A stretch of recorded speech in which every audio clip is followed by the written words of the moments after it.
j'espère que vous allez bien actuellement.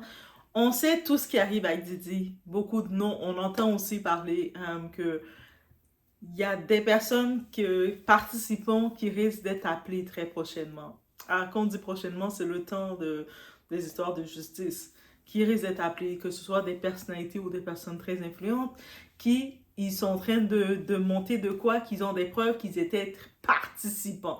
Pas qu'ils se sont retrouvés dans l'emprise, mais participants. Ou pas seulement qui étaient là ou qui avaient peur de parler parce que la loi du plus fort. Non, participants. Mais il y a quelqu'un qu'on remarque qui s'est comme volatilisé. Elle est là, elle n'entend plus. Elle est où?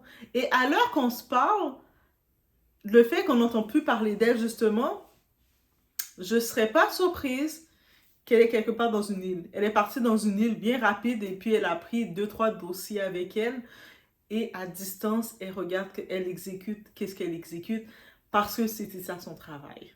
Et justement, son patron était fier d'elle et c'est pour ça que son patron ne se gênait pas certaines fois dans ses publications publiques, waouh, c'est bien dit, dans ses publications, il ne se gênait pas de dire devant sa communauté, c'est mon bras droit, ce n'est pas n'importe qui.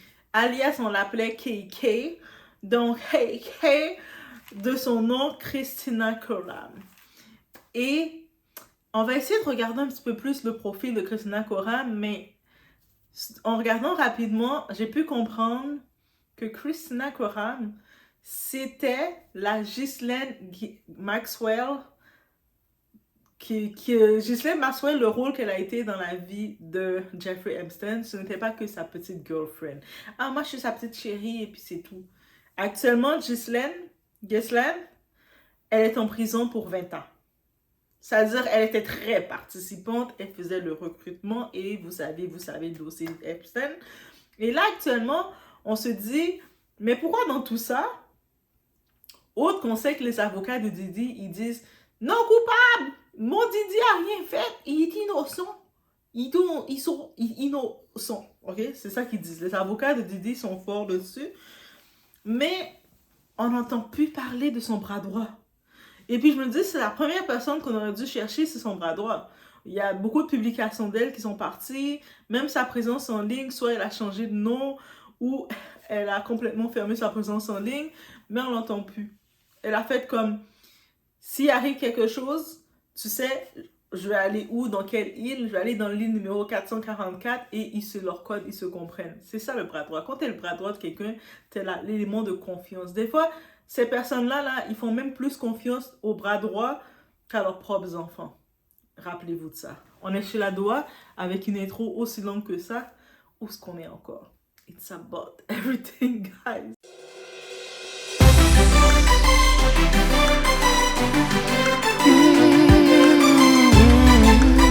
Didi.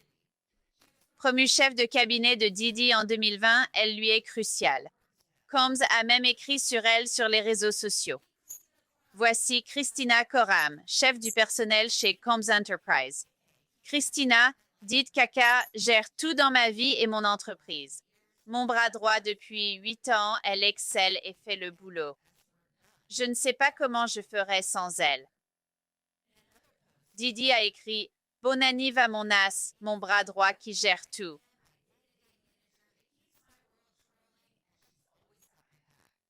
Elle me fait sourire et évite les moments sombres. Aujourd'hui, c'est ta journée, c'est ton putain d'anniversaire. Allez, Kaka, c'est ton anniversaire. Je t'aime, Christina Koram. Combs valorise clairement le travail de Christina et leur relation. Le procès de Lil Rod fait des allégations troublantes, niées par Combs. D'abord, Lil Rod affirme que la chef de cabinet, Christina Koram, Kaka, demande à son équipe de chercher des drogues pour Combs pour son... Donc, comme je vous ai mentionné, notre très cher KK, vous pouvez l'appeler comme vous voulez. Vous pouvez l'appeler KK si vous vous sentez intime avec elle. Vous pouvez l'appeler Christina, vous pouvez l'appeler Koram. Choisissez le nom que vous voulez. Donc, chacun a son lien de familiarité avec les gens qui veulent. Elle, ok, on l'a référée vraiment comme étant la Ghislaine Maxwell. Donc, et puis, on sait qu'est-ce que Ghislaine était très active. Et elle aussi, on va regarder ensemble comment elle est active. Et dans les plaintes, justement, qui sont sorties de Didi, son nom ressort plus d'une trentaine de fois.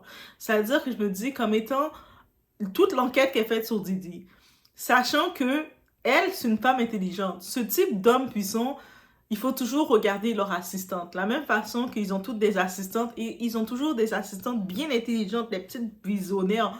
Eh, qui sait que peut-être un jour je vais être l'assistante de quelqu'un et là vous allez me voir marcher comme ça en mode bras droit. Mais ils sont comme ça les bras droits. Ils sont tous dans leur petit monde visionnaire et puis ils sont loyaux à ce qu'ils sont loyaux. Quand t'es de même, c'est pour ça que tu deviens même plus assistante, tu deviens bras droit. T'es mon bras. Et puis, lui tombe, il est en dedans, il fait tout pour sortir. Et puis, il y a plein de documents qu'il a, de tout qu'il a.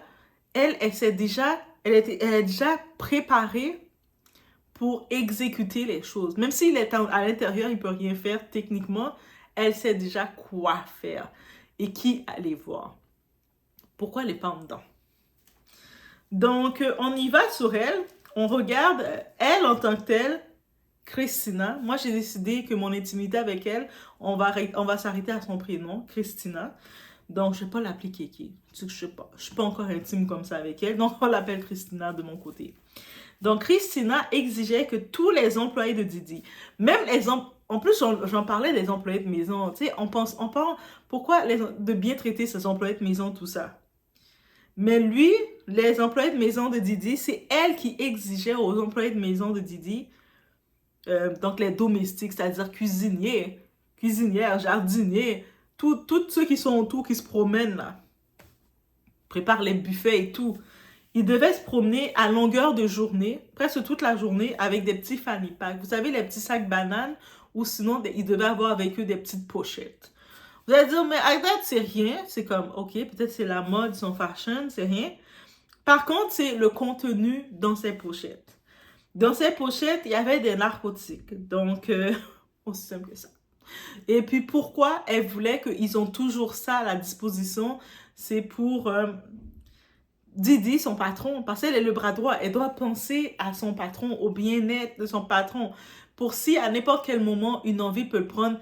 Et il n'y a pas une affaire pour mettre à ce type-là, parce que ce type-là, il a l'air trop à l'aise. Je vais le mobiliser.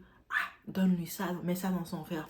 Donc, quelqu'un autour de lui qui travaille ouvre son petit sac banane et fait comme ça.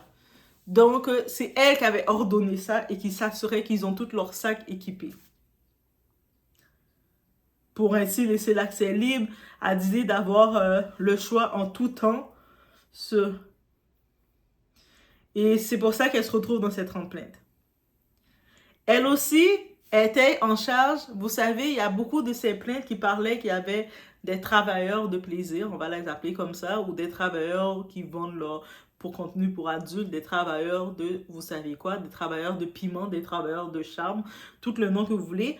Mais c'est elle qui était en charge de embaucher ces travailleurs. C'est pas Didi qui allait dans les catalogues ou dans les sites et puis qui regardait, oh, je veux ça, je veux ça. Parce qu'elle est le bras droit de Didi, elle sait c'est quoi qu'il aime, elle sait, même que ce soit pour les femmes qu'ils allaient recruter, ou les filles, ou les femmes, ou les hommes, c'est elle qui savait, là, qui les recrutait. Ok, toi, machin chouette, toi, t'es comme ça, toi, t'es chou, toi, elle les recrutait, elle les réservait, elle les payait, elle faisait les paiements et tout.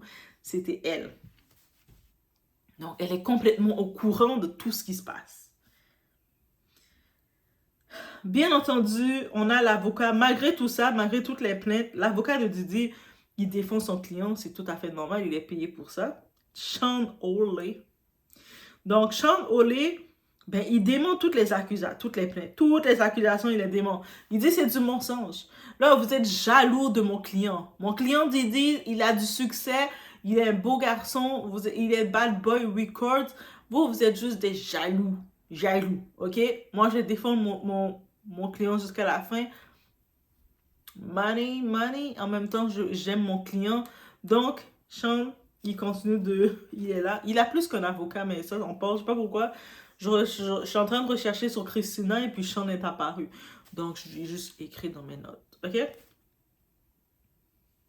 Et là, maintenant, on va un petit peu savoir depuis quand que notre très chère Christina, elle a apparu dans la vie de Didi. Tu vois, c'est pas du jour au lendemain qu'elle est devenue bras droit. Ça, pour être bras droit, là, ça prend beaucoup de facteurs de confiance. Tu dois beaucoup faire tes preuves. Tu dois beaucoup montrer que tu es capable, que tu es loyal. Montrer que tu as ce qu'il faut, qui peut te faire confiance plus que même ses propres enfants. Eh. Donc, elle a rejoint Bad Boy Entertainment comme senior exécutive en juillet 2013. Donc, tout ça, c'est sur son LinkedIn qu'on trouve, qu'on tape son LinkedIn, le réseau professionnel. Donc, ça passe de là qu'elle dit qu'elle l'a retrouvé. Et elle a eu un upgrade, une augmentation de poste parce qu'elle a su... Elle est arrivée comme exécutive senior. Elle a fait ses preuves. Elle était à son affaire. Et puis, il a fait « Toi, je te fais confiance ». Et elle est devenue directeur office donc, du CEO Didi. Donc, en novembre 2020, donc de juillet 2013 jusqu'à novembre 2020, il y a eu un écart de beaucoup d'années. Didi l'a nommée la directrice de l'office. Donc, elle est sa directrice, le titre, plus de Bad Boy seulement, de Combs, de lui là, qu'elle gère toutes ses entreprises en général. Pas juste Bad Boy, mais tout. Elle a commencé la porte par Bad Boy. Et c'est toujours comme ça dans l'industrie, peu importe vos industries, il faut toujours commencer par un poste initial et que tu fais tes preuves. Si tu restes dans une compagnie, tu n'as pas d'évolution, ça fait 10 ans, 20 ans que tu es dans la même compagnie, tu n'as aucune évolution, on ne te laisse même pas le placard à balai pour déposer ton manteau. Crois-moi, il y a quelque chose dans ta job que tu fais que le monde ne t'aime pas. Pense pas que t'es camarade. Ah, ça fait 20 ans que je suis dans le travail, je suis toujours dans le même endroit, on m'a pas encore donné le placard à balai, mais je suis là depuis 20 ans, ils doivent m'aimer, ils t'aiment pas. I see what I say. Là maintenant, vous vous dites, mais qu'est-ce qu'il faut pour pouvoir être bras droit d'un big boss billionnaire? Peut-être c'est votre ambition. Donc, elle a eu un bachelor en business dans les affaires, donc un degré dans les affaires. Et pas tout. Elle a aussi elle a un certificat, une maîtrise en français. Elle est américaine, tout ça. Elle a dit, quelque part, en plus des affaires, d'avoir la langue du français comme qui est très difficile à apprendre, c'est toujours un plus. Donc, elle parle bien le français à l'université de la Caroline du Nord. Vous voyez, les Américains vont apprendre le français. Hein? Ils vont dans les grosses universités pour avoir le bon français, là. Donc, aussi. Et on regarde le CV rapide. Ça, c'est tout dans sa page LinkedIn professionnelle. Elle a affiché qu'elle a pu travailler à Burberry, Paramount Pictures, AOL, Gen Art. Et ça, c'est les compagnies. On voit, c'est tout. Elle n'a pas travaillé dans des compagnies broche à foin, des compagnies chez Jojo, chez Pizza. Mais c'est pas un problème de travailler dans les petites compagnies non plus, dépendant. Tu sais, ça reste de l'expérience, on va se dire. Mais on voit que et puis en même temps, je suis sûre qu'elle a eu plein d'autres emplois, mais quand elle est sur ta page professionnelle, tu vas mettre les plus gros noms, juste pour que ça a l'air plus intéressant, attrayant, pour montrer que les grosses compagnies me voulaient. Hé, hé, bébé. C'est ça qu'il faut faire. Tu sais, vous mettez du Air Canada, du Porter Airlines, tu sais, vous mettez tous les gros noms, là. Télécommunications. Tu sais, vous mettez ça parce que, même si vous avez travaillé aussi chez Jojo, mais vous allez peut-être pas le mettre parce que c'était une expérience. Mais même si des fois dans cette petite compagnie-là, vous avez fait plus, c'est là que la petite compagnie vous a bien formé. Mais vous allez mettre les gros noms en avant, là, parce que c'est les gros noms qui attirent. On sait, c'est comme ça. Je vous ai donné un truc pour faire votre CV. Donc, en janvier 2021, il y a Didi qui avait partagé l'importance de Coram pour lui sur ses réseaux sociaux. Et puis, il avait dit dans sa publication, « T'es mon bras droit, t'es mon tout. » Tu sais, vous savez quand Didi fait ses pouces avec plein d'émotions, « T'es mon tout, t'es mon souffle, t'es mon poumon, t'es mon pancréas. Sans toi, mon cœur ne peut pas battre bien parce que mes vaisseaux... » Non, peut-être qu'il n'est pas allé jusque-là parce qu'il n'est pas docteur Didi. Mais on sait Didi, allez voir les posts de Didi. Là, il les a tout enlevés. Ou elle les a toutes enlevées. Moi, je dis c'est elle qui les a toutes enlevées. Je suis sûre qu'elle contrôle encore. Donc, mais il n'y a plus rien.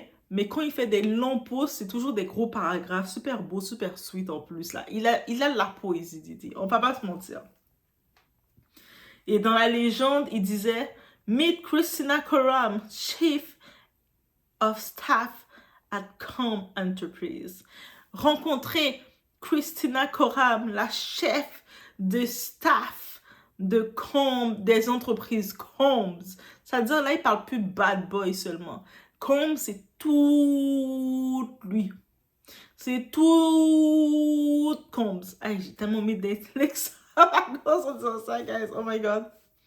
En même temps, c'était une façon de dire, de faire un hommage pour leurs 8 années de relation. Ça fait 8 ans qu'ils sont ensemble. Peut-être Didi, dans ses relations sentimentales, il gère les personnes comme des punching bags. Il gère les personnes, ses relations de façon... punching bag, c'est ça, de façon intense. Mais avec Christina, elle n'a pas le même discours que lui. Et puis, il y a beaucoup de personnes qui ne voient pas Didi comme le monstre qu'on a pu présenter. Parce que même le démon, il est bon avec ses petits anges qu'il aime. OK? Rappelez-vous de ça. Même le démon que vous connaissez, le Satan, le Lucifer que vous connaissez, ces petits anges qu'il aime, il les prend de ses bras, il était mon petit chouchou. Donc, rappelez-vous de ça. Donc, on fait un petit rappel. En 2020, sur son Instagram, on ne retrouve plus tout d'un coup, bien entendu. Il n'y a plus rien de toute façon. En 2020, il a fait une publication pour lui souhaiter bon anniversaire. Tu sais, Didi est très large, il n'y a pas de problème d'exposer les choses. Il disait bon anniversaire, mon petit chou. Je t'aime, t'es la meilleure, t'es mon ange, t'es mon bras droit, t'es mon poumon. Bon anniversaire, t'es la meilleure, t'es la meilleure, t'es la meilleure. T'as donné ta vie pour moi, t'es la meilleure. Bref, et le moins on comprenait, c'était elle son bras droit. Que ce soit un hasard ou de la magie. Parce que, tu sais, il y a soit l'hasard, la magie, ou c'était voulu. Choisissez la case. Dans les commentaires, vous allez me dire, moi, je pense que c'était un hasard, Doa. OK. Il y en a d'autres qui vont me dire, moi, je pense que c'est de la magie. OK. Il y en a d'autres qui vont dire, moi, je pense que c'était voulu. OK. On accepte toutes ces réponses. Didi a retiré toutes les posts qui le reliaient à qui le reliaient à Christina.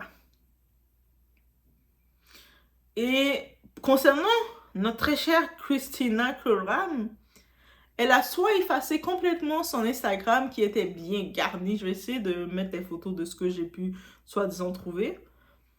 Ou elle a renommé le tout pour changer complètement d'identité. Maintenant, on la retrouve plus sur Christina Koram. On peut la retrouver sur Bob l'éponge. Je dis ça comme ça. C'est comme sur quelque chose que seuls ses proches intimes qui le font, parce que quand elle aimait t'exposer quand même, parce qu'elle a quand même vécu dans son petit luxe, elle s'exposait dans les beaux... Elle était le bras droit de Didi. Toute sa vie, c'était d'être à côté de lui partout. C'est-à-dire, elle était dans les grosses jets privés, elle était comme ça avec Didi.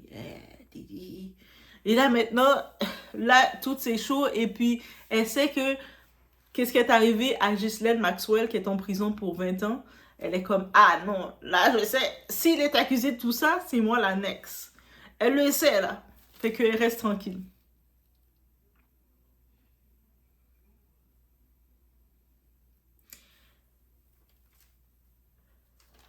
Donc, on sait que elle était au courant complètement. C'est pas juste une employée qu'on va dire, oh, mais elle était pas au courant que Didi faisait tout ça. Elle était son bras droit, elle est au courant de tout ça. Donc, toutes les accusations de Didi, qui le dit, qu'il utilisait la musique, son label, son influence pour faire son trafic, parce qu'on l'accuse du trafic. C'est les deux gros chefs d'accusation pour le trafic. Et pour la réputation, il a la réputation d'avoir agressé et maltraité les femmes, les femmes. On parle pas d'hommes ici, on parle de femmes. Donc, tout le reste, c'est des bruits de couloir qui disent qu'il a eu des relations avec des hommes. Donc, il n'y a aucun homme qui a officiellement dit qu'il était en relation avec lui. OK? On reste dans les termes. Mais doigt... Non, c'est ça. Il n'y a aucun homme. Même Lilo Road, le seul homme qui a parlé, il n'a pas parlé qu'il a eu de relation avec Didi. Donc, ben, c'est ça. Et il y a une source justement anonyme qui a surnommé notre très chère Christina la manipulatrice en chef de Diddy. Donc, c'est pas n'importe quoi. Ils l'ont surnommée la manipulatrice en chef de Diddy. C'est-à-dire qu'elle est bonne pour manipuler les gens, pour faire les trucs, tout ça. Ah, Diddy s'est entouré de quelqu'un qui a de la passion et de la vision pour manipuler. Force à Diddy. Oh my God. Donc, dans la plainte de Lil Rod, parce que je pense que le monde, beaucoup de personnes, ils veulent contredire ou ils veulent essayer de démonter cette plainte-là. Lil Rod, c'est celui qui a donné des faits concrets avec des dates et des détails. Et le monde sont venus appuyer tout ce qu'il a dit. Donc, il est très... je pense qu'ils vont vraiment utiliser sa plainte, même si beaucoup de personnes dans le côté populaire veulent dire « Ah, mais non, il faisait ça... » Bref. On dit qu'elle donnait... C'est elle qui ordonnait... Hey, moi, j'écris « donnait ». Elle qui ordonnait. Est-ce que vous comprenez? Ordonnait de mettre...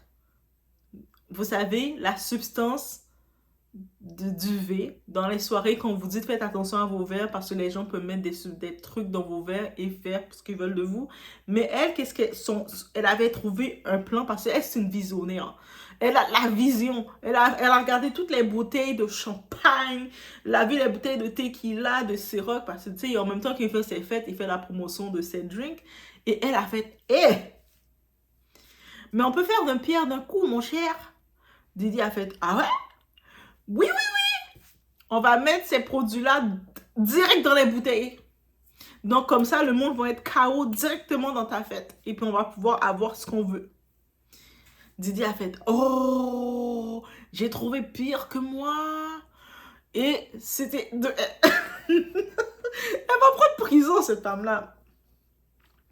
Aussi, on ajoute que les freak-off, là, ce n'était pas les after-party ou les parties. Parce que beaucoup de personnes sur les réseaux font les procès des gens. Tu as assisté dans la fête de Diddy, t'es pas bon. C'est pas les fêtes de Diddy le problème, les événements. C'est pas ça le problème. Ce n'est même pas les after-party, tu sais, rester un peu plus tard après la fête le problème. C'est les after-party. Donc, veiller après la fête. C'était là qu'il y avait les freak-off. C'est pas quand tu viens dans la fête de Diddy que tu es associé quoi que ce soit. Il faut arrêter. Toute la jet set, tout le monde y allait. Ben, juste moi, je suis pas là. Mais tout le monde y allait. OK? Ce n'est pas non plus les after party, tu restes un petit peu. Ah, c'est presque fini. Ah, mais en même temps, on va célébrer la fête de Justin. Tu restes un petit peu, après tu y vas. C'est pas là le problème. Mais c'est quand tu restes après les fêtes. C'est pour ça qu'on vous dit, quand vous venez chez quelqu'un, faut savoir partir. Vous devez apprendre à quitter aussi. Quand vous rentrez chez quelqu'un, vous invitez, c'est beau, vous mangez. Parce qu'il a dit comment il faisait ses fêtes. Diddy, là, de ce côté-ci, je ne sais pas s'il avait le côté... Mais en même temps, il a dit qu'il avait un côté Nigeria, je pense. Mais il a le côté Afrique, le côté recevoir, là. Tu sais, plein de nourriture, buffet. On voyait des vidéos qui faisaient buffet de nourriture comme ça, qui coule, l'alcool qui coule. Tu vois, tout, il créait des événements. Ça veut dire que le monde a fini de manger et je suis un petit peu là. Là, tu restes un petit peu. Là, le temps que tu restes en l'after, ils sont en train de t'observer pour voir si tu vas faire le après-après. Tu vas faire le freak-off. Donc, ça, c'est une précision.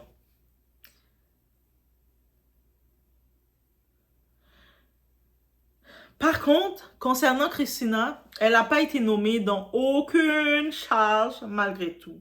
On parle de justice.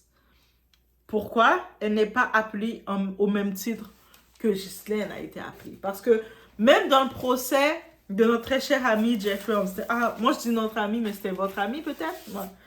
On sait que on avait tout de suite associé Jeffrey et Ghislaine ensemble. On savait qu'elle avait une action, une part d'action. Là maintenant, concernant Christina, là, Christina, Coram, Kiki, le nom que vous voulez, elle est très active. Elle n'était pas qu'une employée, là, où elle était obligée, dans sa pochette, de mettre des produits, même si elle ne veut pas. Au contraire, même elle allait voir les employés. Moi, laisse-moi vérifier ta pochette. Elle voyait les bouteilles. On peut faire plus de ravages. Mettons les produits direct dans les bouteilles. Elle, c'est même pas dans les verres. Elle, c'est direct dans la bouteille. Donc, Didi savait dans la soirée, il allait mettre 200 verres, 200 bouteilles de champagne, 400 bouteilles de Ciroc, 600 bouteilles de tequila, toutes les brands qu'il fait parce qu'il met les sponsors aussi. Et puis, elle était comme, mais on met directement le produit dedans et fait l'importation. Donc, pour avoir autant de produits, il faut aller chercher. Et là, maintenant, si Didi, pendant qu'ils sont en train de rouler, puis il avait une envie qu'il prenait, ah, dommage que j'ai pas l'affaire. Ah, ben oui, sors ta pochette. Elle sort, un des employés, le chauffeur, n'importe qui, sort la pochette. Ah, et on a... Ça veut dire qu'elle était au courant un des besoins de Didi. Elle était au courant des activités. Elle était au courant de tout ce... Tu sais, on parle que Didi, il doit exposer les gens, mais elle est quelqu'un qui peut exposer les gens. Si on la met... Là, elle n'a aucun chef, rien du tout. Elle n'a aucune raison d'exposer personne. Mais si on l'accuse, vous pensez que est-ce qu'elle va rester loyale à Didi? Moi, c'est ma question que je me pose. Va-t-elle rester loyale à Didi? Ah non, Didi, c'est mon boss. Je vais jamais l'exposer. Ou elle va vouloir sauver sa pomme, essayer de... Je vais tout dire, je dis tout. Ou peut-être aussi, elle a peur aussi.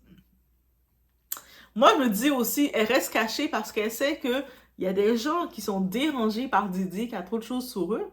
Donc, elle, en même temps, elle sait que si Didi est une menace pour des gens, elle-même est une menace pour les gens. Donc, dites-moi qu'est-ce que vous en pensez de tout ça. Et merci à la très chère abonnée qui a dit « Tu devrais parler de Christina Koram. » J'ai fait « Ok, on va lire ça. » Et voilà, je l'ai lu et j'ai dit « Ouais, c'est vrai, c'est intéressant d'en parler. » Donc, laissez-moi savoir, vous en pensez quoi de notre très chère Christina Oram, la bras droit? Est-ce que vous... Et je vous pose comme ça la question, est-ce que vous serez capable d'être une bras droit d'une personnalité, d'une... Peu importe, pas nécessairement célébrité, vedette, ça peut être une personnalité, un homme d'affaires, président d'une compagnie, n'importe quoi, être ce bras droit. Parce que dites-vous, tous ces hommes puissants, ces personnes-là, ils ont des bras droits. Un bras droit qui est avec eux, ce bras droit-là, la première qualité qu'il doit avoir, il ne doit pas avoir un désir d'être un boss. Il est juste content de pouvoir explorer sa lumière. Et ça, c'est ça la différence. Donc, on y va sur ce. On se retrouve au prochain vidéo, guys. Faites attention à vous. Dans la description, vous pouvez vous commander vos lunettes. Et puis, mettez le code pour avoir un rabais, le 50%, un petit rabais aussi. Mais vous pouvez commander vos lunettes, ajouter votre inscription, avoir plein de petits modèles de lunettes. Et aussi, si vous voulez juste des lunettes pour les écrans, pour l'écran de télé, vous êtes devant votre téléphone tout le temps. Et des fois, vous voyez, vos yeux sont fatigués. Vous êtes en train de regarder la télé. Des fois, l'écran de l'ordinateur, surtout l'écran d'ordinateur, ça fatigue. Bref, je vous laisse sur ce. On se retrouve au prochain vidéo. On n'oublie pas les cœurs mauves et du support, du love. Ok, guys? On se voit au prochain vidéo.